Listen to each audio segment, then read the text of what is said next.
Todo mundo aqui sabe que para ser um bom lutador de MMA você precisa treinar todas as artes marciais para se preparar para qualquer tipo de adversário. Quanto mais você sabe, menos é surpreendido. Acontece que não importa o quanto você é bom em cada área, quando contarem a sua história, as pessoas vão lembrar sempre a sua arte marcial de origem, a sua raiz, aquela que é a sua base na hora de lutar. Embora o jiu-jitsu da família Gracie tenha sido responsável pelo nascimento da maior organização de MMA do planeta e revolucionado a nossa modalidade, estendendo sua força até os dias atuais, a rivalidade eterna com o wrestling, que já forjou diversos campeões, se estende até hoje. Essas parecem ser artes essenciais, ou para ser mais clichê, artes que nunca saem de moda. Mas quando se fala em trocação, parece que estamos numa era diferente. Já vimos brilhar no octógono ícones da luta em pé como José Aldo e Anderson Silva, que vieram do Muay Thai, ou então Lyoto Machida, que cresceu treinando karatê ensinado pelo pai, e Jorge St-Pierre, que aprendeu a arte para se proteger do bullying até virar wrestler anos depois. Acontece que existe uma outra modalidade que sempre fez parte da história do MMA, mas nos últimos anos alcançou um nível de relevância e influência indiscutível, provando ser talvez o melhor fundamento para a trocação voltada para MMA. Eu tô falando do kickboxing. Então já deixa o like e se inscreve no canal. Eu sou o Coutinho do canal Encarado e hoje vamos tentar entender a história do kickboxing rumo ao topo do MMA.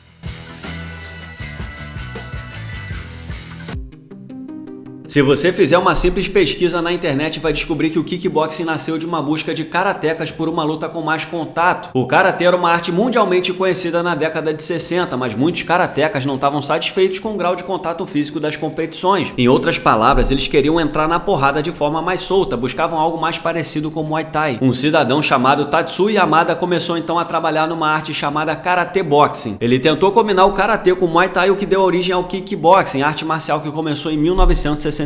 Na época foram promovidos eventos na Tailândia que colocavam 3 karatecas contra 3 lutadores de Muay Thai, e isso permitiu que os envolvidos avaliassem as artes e lapidassem as regras de uma nova modalidade. Mas o processo chamou a atenção de outros interessados na mesma missão, e eventos no Japão e nos Estados Unidos contribuíram nessa busca. Em 1963 aconteceu o primeiro Mundial de Karatê em Chicago, e em 1964 rolou o Long Beach International Championship, que foi um marco na história da modalidade e contou com a participação de nomes como Chuck Norris e Joe Lewis. Foi nesse evento também que o mundo das lutas conheceu um rapaz do Kung Fu chamado Bruce Lee. I see. What's the difference between a Kung Fu punch and a karate punch? Well, the karate punch is like an iron bar, whack. A Kung Fu punch is like an iron chain with an iron ball attached to the end, and it go whang, and it hurt inside.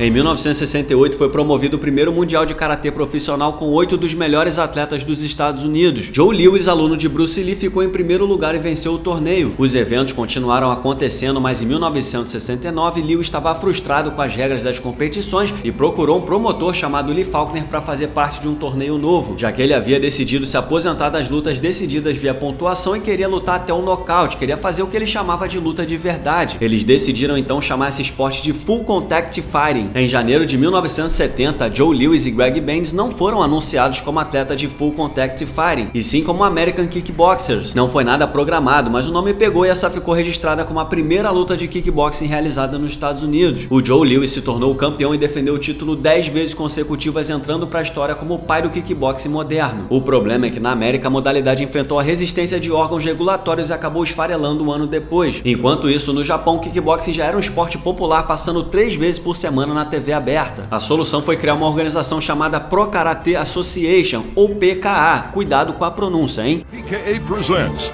the greatest strikers of all time.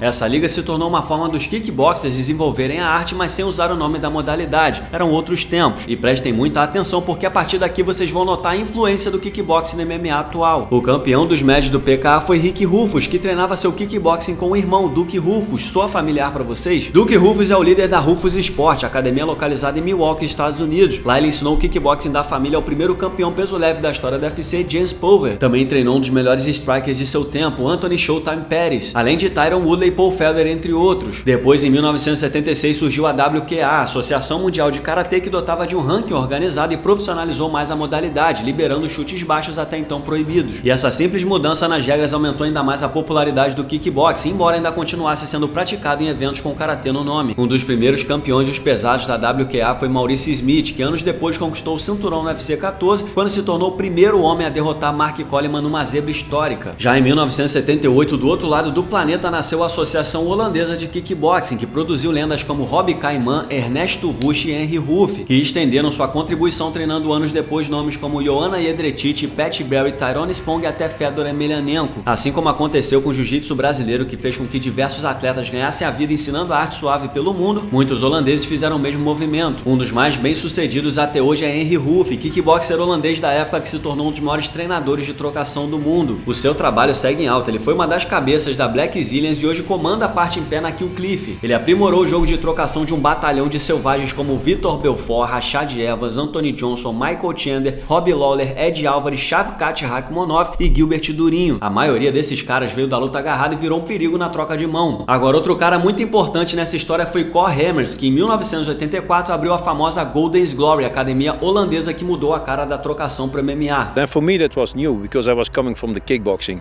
The comment that I had in those days that I saw MMA and I said, you know, the striking part of MMA is so bad, it's really below C class level. And that was true. So I was very helpful in getting those guys a better striking level, and I think now in general, if I look to MMA now, these days the striking is okay, and I developed a lot.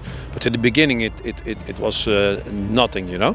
A Golden's Glory formou um nome gigante, como por exemplo Bas Rutten, talvez o kickboxer mais conhecido dos primórdios do UFC. Ele foi campeão dos pesados no UFC 20 e também recebeu o título de rei do Pancrase ao conquistar o cinturão por lá 3 vezes. E de lá também saíram nomes como Alistair Overeem e Sammy Shields, e quando você ouve esses dois nomes você provavelmente lembra de uma letra e de um número, certo? K1. O K1 foi criado em 1993 por Kazuyoshi Ishii para de uma vez por todas valorizar e popularizar o kickboxing como o maior evento de trocação do planeta. E ele conseguiu. O K1 é até hoje lembrado como o melhor evento de luta em pé que já existiu e foi definitivamente a organização que fez o kickboxing ser respeitado no mundo. Não é à toa que em novembro daquele ano o UFC 1 era realizado com representantes de 8 modalidades e o tricampeão mundial de kickboxing Kevin Rosier estava lá para defender a efetividade da arte. Ele venceu o karateca Zane Frazier na segunda luta da história do UFC, mas depois perdeu para Gerard Gordoro Savate. Voltando ao saudoso K1, o evento foi berço de ícones como Mark Hunt e Alistair Overeem, que migraram anos depois para MMA tendo certo sucesso no UFC. Foi lá também que Dewey Cooper lutou. Quem é esse cara? O treinador de trocação de Francis Ngannou. Foi no K1 também que vimos brilhar figuras lendárias do kickboxing como Peter Aerts e Mirko Cro Cop, que também foi ídolo no Pride. Badr Hari era outro monstro assustador que foi campeão no K1. Caras desse nível foram uma inspiração para uma geração de strikers. Além do K1, a ISCA, a Associação Internacional do Karatê, produziu nomes que mudaram para sempre a forma de um lutador de MMA trocar porrada. Você reconhece esse jovem com cara de ator de Malhação? Se você não reconheceu, esse é Scott Coker. Ele fez parte da fundação da ISCA em 1985 e, como vocês sabem bem, ele foi o criador do Strike Force, que começou como um evento de kickboxing para anos depois virar uma organização de MMA que foi a única capaz de sonhar em rivalizar com o UFC. Depois ele assumiu o Bellator, mas saiu de cena com a fusão com a PFL. Mas o impacto dele no esporte é grande, porque diversos nomes que lutaram pela ISCA afetaram diretamente no curso do MMA, como por exemplo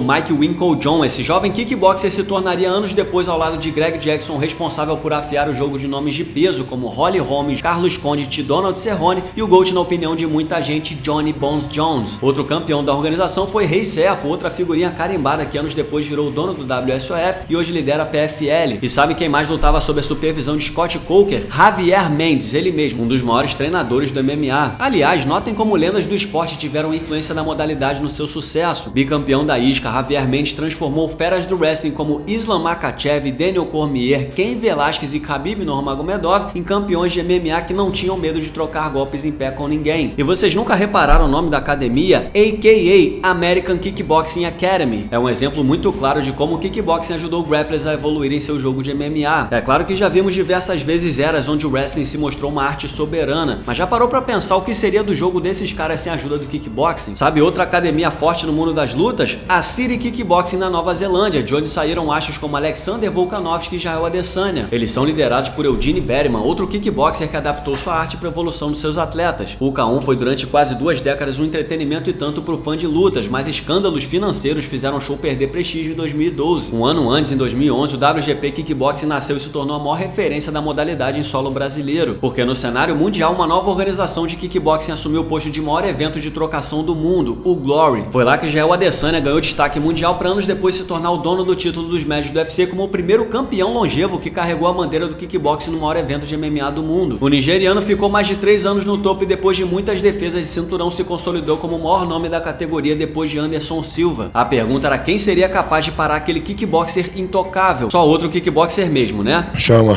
Alex Poatan Pereira não foi só um ícone do Glory, como muita gente o trata como um dos maiores nomes da história do evento depois do feito de se tornar campeão duplo da organização. Ele é Hall da Fama por lá. Foram 40 lutas de kickboxing, apenas 4 no MMA até o Poatan estrear no UFC. O resto é história. Ele tomou o cinturão de Adesanya nos médios depois de apenas um ano. No ano seguinte virou campeão dos meio pesados. Em 2024 ele já defendeu o título da divisão 3 vezes com 3 nocautes no espaço de 6 meses. Um recorde. Quando se fala em trocação adaptada para o MMA, por algum motivo os kickboxers parecem estar um passo à frente. É claro que assim como o jiu-jitsu e o wrestling tiveram ajuda do kickboxing, do muay thai, do karatê, do boxe e de outras modalidades de trocação em pé, caras como o Poatan buscaram treinar com feras da luta agarrada para melhorar seu jogo também. O dueto com Glover Teixeira é simplesmente perfeito. Ainda assim, como pode um kickboxer fazer o MMA parecer um jogo tão fácil? Não é como se fosse um movimento fácil. Diversos nomes do kickboxing já tentaram a sorte no MMA e não deram certo. Gokhan Saki, por exemplo, foi uma lenda do K1 que fez sua segunda luta de MMA já dentro do UFC, mas depois de ser nocauteado por Khalil Rountree nunca mais tentou a sorte. O sucesso de Adesanya iniciou um movimento que o Poatan fez explodir ainda mais quando chegou ao topo do esporte. Esses dois cruzaram o caminho um do outro e elevaram a moral do kickboxing no mundo das lutas. Talvez essa seja a era do kickboxing no MMA. Quem acompanha o esporte já notou como kickboxers estão ganhando espaço. Quem vê o sucesso do brasileiro se empolga para fazer o mesmo caminho. Essa onda de novos kickboxers já trouxe pro Dana White Contender Series 2 ex-rivais do Poatan, Yusri Belgara e Cezinha Almeida, ambos atuais companheiros de treino do campeão. Inclusive, nessa semana, o último homem a derrotar o Poatan no kickboxing entrou no octógono. Artem Vakhtov nocauteou Islam Masraf no primeiro round, embora não tenha convencido muito com a sua performance, teve um empurrãozinho para garantir o contrato com o UFC. Foi Poatan quem convenceu o Dana White a dar uma chance ao ex-rival. O sucesso de Poatan, Adesanya, Bas Rutten e tantos outros nomes vindos do kickboxing só valoriza a modalidade que sempre contribuiu para a evolução do MMA como conhecemos hoje. Esse holofote colocado em cima do esporte abriu os olhos de muita gente. It's fascinating how these guys that